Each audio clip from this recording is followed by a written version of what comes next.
होलिया में खोली के है चोलिया हा देवरा लगइल खई राजा हे राजा हो तोहरे लियल खचुलिया आकर दिहलस गंदा होलिया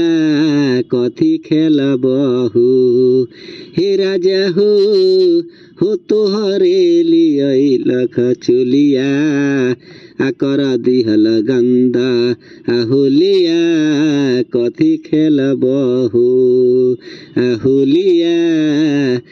कथी खेलबहु औ में सुबास अधेश के अलावल चोलिया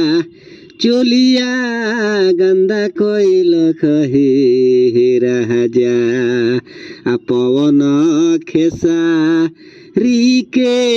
लावल चोलिया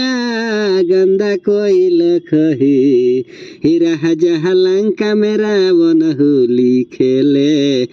होलियो न खेलला चुलिया है देवरा नसल कहू हे राजा हो तोहरे लियल खचुलिया कर दिहलस गंदा होलिया कथी खेलबहु